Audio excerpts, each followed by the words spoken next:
Bonsoir, bienvenue dans le Grand News dans ce samedi soir. Ravi de vous retrouver à la une ce soir. Des résidents des établissements d'hébergement pour personnes âgées dépendantes, dites EHPAD, vont pouvoir sortir s'ils sont vaccinés, a déclaré hier le ministre de la Santé Olivier Véran, qui veut leur rendre progressivement la liberté. Les résidents des EHPAD vont pouvoir sortir s'ils sont vaccinés avec au moins 15 jours de recul après la deuxième injection. C'est en tout cas ce qu'il a déclaré.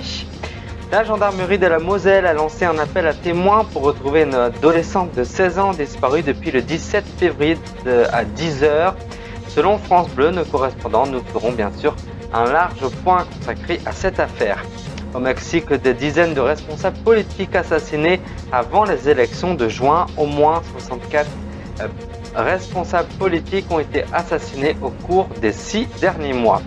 Le voyage à haut risque du pape François en Irak, malgré l'instabilité géopolitique du monde entier, le souverain pontife a maintenu ce déplacement historique. Nous en saurons peut-être un peu plus au cours de ce magazine. Conformément aux réquisitions du parquet général, la Cour d'appel de Paris a ordonné que l'artiste marocain Saad Lamjared soit jugé aux assises. Les faits se sont déroulés en 2016. Il est accusé et ce serait donc déroulé dans un hôtel de la capitale. Il est accusé de viol.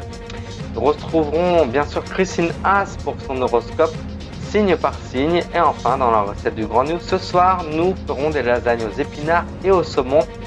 Vous le verrez, ce plat principal est facile et rapide à préparer et surtout, il est très simple. Les résidents pourront sortir s'ils sont vaccinés, annonce Olivier Véran, 2 jours après que la plus haute juridiction administrative du pays ait suspendu l'interdiction en vigueur depuis plusieurs mois, jugée disproportionnée à l'aune des 80% des résidents désormais vaccinés avec au moins une dose contre la Covid-19. Le ministre ajoutait avoir auparavant saisi le Haut Conseil de la Santé publique, le HCSP, qui l'a également encouragé à assouplir cette recommandation. Donc nous leur rendons progressivement la liberté, mais il nous manque encore des soignants volontaires dans les EHPAD que nous devons vacciner pour vraiment les protéger, a souligné Olivier Véran. Sachez qu'à ce jour, 43% du personnel des maisons de retraite ont reçu au moins une dose de sérum, selon Santé publique France. C'est ce que je vous annonçais tout à l'heure dans les titres. La gendarmerie de la Moselle a lancé un appel à témoins pour retrouver une adolescente de 16 ans disparue depuis le 17 février dernier à 10 h le matin. Selon France Bleu, habitant de Walshed, Karen a été aperçue pour la dernière fois le 18 février en fin de journée à Sarresbourg. Selon les informations données par la gendarmerie sur Facebook, sur leur compte Internet, elle mesure environ 1,60 m. Elle est de taille fine, corpulence fine, type caucasienne. Elle a les cheveux bruns mi-longs et les yeux marrons. Toute personne ayant des informations peut contacter la brigade de Phalsbourg au 03 87 24 10 08 ou plus précisément composer le 17. Au lendemain des dizaines de responsables politiques assassinés avant les élections de juin dernier, elle a fait état de 73 cas de violence politique, dont 64 homicides, principalement dans les États de Guerrero, d'Oaxaca Sud. Les élections étaient parvenues le 6 juin dernier. Dans ce contexte, le gouvernement a présenté jeudi dernier un plan visant à renforcer les protections des candidats menacés. Dans les titres, je vous l'annonçais, des nouvelles du pape François qui, donc au Vatican, on ne sait pas comment caractériser ce 33e voyage du pape, sa destination, l'Irak, où il se rend le vendredi jusqu'à lundi, suscite une inquiétude certaine sur le plan sécuritaire et sanitaire. Nous n'allons pas mettre en compétition les voyages les plus risqués du pape, tempéré ce mardi. Matteo Bruni, porte-parole du Vatican, il assurait également, sans minimiser les risques de ce voyage, que toutes les précautions ont été prises. Ce voyage résulte d'une urgence sanitaire et chrétienne, celle d'un acte d'amour extrême que le pape François veut apporter aux chrétiens et à tous les habitants de ce pays pour leur dire à quel point nous sommes tous des frères. C'est en tout cas ce qu'a ajouté le pape François. Une affaire de viol consacrée au chanteur marocain Saad Lamjared qui est renvoyé aux assises pour viol aggravé sur une fille de 20 ans. Cela s'est passé en 2016, a-t-on appris hier de sources judiciaires confirmant une information du Parisien aujourd'hui en France. L'artiste âgé de 35 ans, adulé au Maroc, avait initialement été renvoyé au correctionnel en avril 2019, il y a quelques années, par un juge d'instruction qui avait requalifié les faits en agression sexuelle et violence aggravée sur une jeune fille de 20 ans. Mais en janvier 2020, il y a tout juste un an, la chambre de l'instruction de la Cour d'appel de Paris avait infirmé et non affirmé une première fois cette ordonnance, estimant que les faits devaient être requalifiés de viol, un crime passible des assises. La Cour de cassation avait toutefois invalidé cette décision pour un début de signature du président de la Chambre. Et tout de suite, il est l'heure de retrouver votre horoscope signé Christine Haas, l'horoscope signé donc signe par signe. Regardez, c'est pour vous, c'est pour le Grand News, c'est dans l'horoscope du Grand News.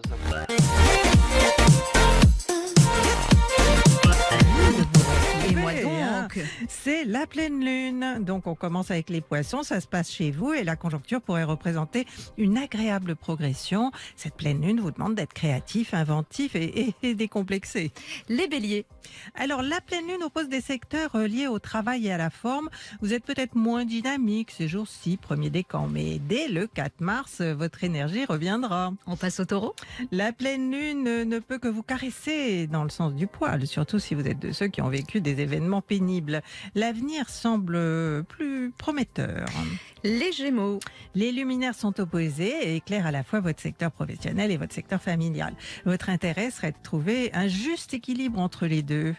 Alors les cancers, un agréable week-end grâce à la pleine lune. Certains d'entre vous pourraient partir en vacances ou en tout cas se sentir plus libres d'agir selon leurs désirs. Et qu'en est-il pour les lions? Eh bien, pleine lune ou pas, les questions financières seront au centre de vos préoccupations. Alors, vous pourriez avoir bientôt l'occasion de remonter la pente, mais encore, c'est pas encore terrible. Les vierges.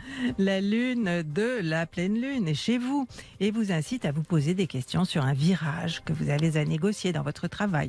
Si vous êtes né début septembre. Nos amis des balances. Voilà, le fait que le soleil soit conjoint à Vénus au moment de la pleine lune révèle que votre travail vous plaît et qu'il peut être un refuge par rapport à d'autres domaines qui sont plus fatigants.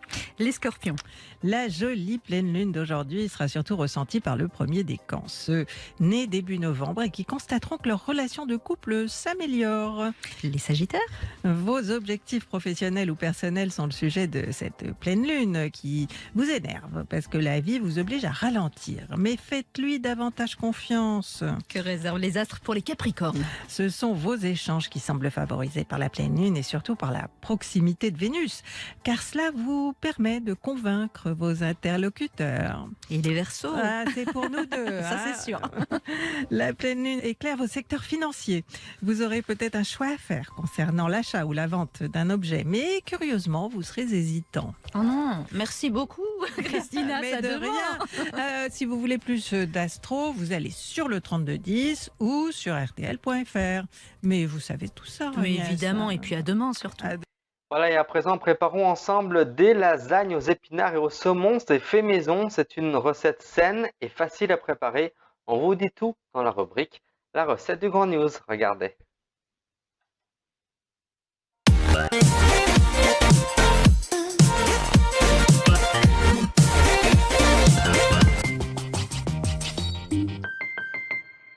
Probablement la recette du bonheur, la recette de famille. Alors ce qui est bien, c'est que quand on prépare ça, on met ça au four, c'est fini. Ça s'appelle des lasagnes, saumon, épinards. un des grands classiques de la lasagne. C'est trop bon, trop simple et en plus c'est très économique. On y va? C'est parti, Tu commences par on quoi? démarre, on beurre le moule. On beurre généreusement le moule. C'est important, hein? Pour la découpe, c'est important parce qu'il faut que les parts se découpent facilement et bien. Première couche, petite béchamel dans le fond, voilà, Léger, hein? très léger. C'est une histoire de couche en fait, hein? On est bien contre. Il y en a tourné une troisième. On a un joli plat. Tu peux les faire t'en mets se 6, chevaucher, ouais, ouais. voilà. On va monter les épinards. Pareil, hein. Ils ont été cuits, Ils ont été cuits, ouais. blanchis.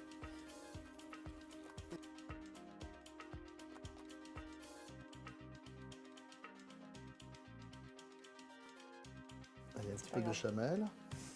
Bah, c'est juste. Hein. Donc béchamel ou saumon, c'est la même chose. Non, on pose le saumon. Ah, tu fais un mix, tu fais saumon fumé et saumon frais, c'est ça? Ouais, mais ça, ce sera pour l'autre couche en fait. Tu vois, tu fais une couche saumon fumé, donc là je mets tout. On remet une deuxième couche? On remet une deuxième couche de lasagne. Épinards. Vas-y. Et moi, pendant qu'elle met les épinards, le saumon. Alors le saumon, pour enlever la peau, on fait comme ça. On prend le côté le plus fin. On suit là. On fait des petits dés? On fait des petits dés. Alors là, on va mettre des cubes de saumon. On remonte avec de la béchamel. Ouais, il faut toujours la béchamel, c'est vraiment le liant, ce qui va apporter l'humidité. Hein. Ok. C'est ce qui va cuire la pâte aussi. Ouais. On met la dernière couche. couche, hein, donc il y a 3 couches. Hein. Chaque fois, c'est saumon, les 2 saumons, épinards et béchamel. Allez, on termine avec une dernière couche qui va bien humidifier la lasagne. Ce qui est important, voilà, c'est de humidifier toutes les lasagnes. Allez.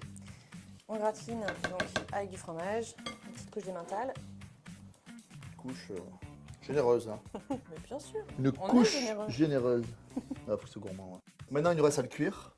D'accord? Parce que la lasagne est crue. Alors, il y a 2 écoles. Il y a des gens qui pré-cuisent les lasagnes. Il y a des gens qui mettent à cru. Moi, personnellement, je préfère les mettre à cru. Déjà, c'est moins de boulot.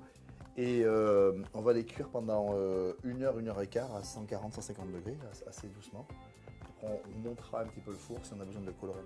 Eh ben, elles sont magnifiques ces lasagnes. Gratin top. Ouais, Ça a l'air super gourmand. ça a l'air hyper bon. En tout cas, ça sent bon. C'est joli pas. Regarde, Fais on a voir. vraiment le saumon. Hein. Super. Ça sent bon, il a bien cuit. Nickel. Vous avez vu des lasagnes, inutile de les pré-cuire, une béchamel assez liquide et puis on monte en couches, 3 couches. La vie c'est simple et voilà, ça roule et c'est très très bon.